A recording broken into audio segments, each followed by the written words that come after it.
एक ब्रेकिंग बातमी आहे। मालेगाव तालुक्यातील हाताने हे गाव खडी क्रशरमुळे हैराण झालेलं आहे। या गावात जवळपास 7 खडी क्रशरचे प्लांट आहेत। रात्री अपरात्री या खडी क्रशर प्लांटमध्ये ब्लास्टिंग केली जाते, त्यामुळे गावामधील घरांच्या भिंतींना देखील तडे गेलेले आहेत। खडी क्रशरमुळे शेतीचंही मोठं नुकसान झालं असा आरोप इथल्या ग्रामस्थांनी केलेला आहे। शिवाय 30 ते 35 लाख रुपये महसूल यांनी गावाचा बुडवला असा दावा ग्रामस्थांनी केलाय।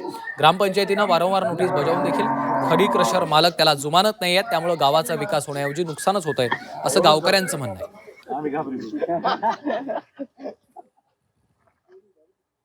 ते खडीकेशरमुळे पुरा फपाटा उडतोय। या मक्कीला काही कणीस आले नाही, कांदे लावलं कांदे बी आले नाही। मी आजारी माणूस आहे, मला त्रास होतो याच्यापासून, पुरा शेतकऱ्यांना त्रास होतो। याच्या 2-4 वेळा सांगितलं आम्ही जाळे मारतो नेट मारतो, काहीच केलं नाही। आता सुद्धा तेच सांगायला गेलो होतो, ते म्हणे तुमच्यावर जे होईल ते करा म्हणे, मी पोलीस कंप्लेंट केस करतो म्हणे।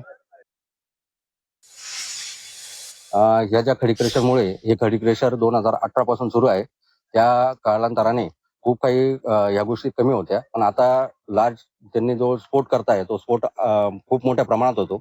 त्याच्यानंतर जो महसूल आमचा थकीत आहे ग्रामपंचायतीचा, तो वेळोवेळी 3-4 वेळेस त्यांना नोटिसा देऊन तो त्यांनी अजूनपर्यंत दिलेला नाही।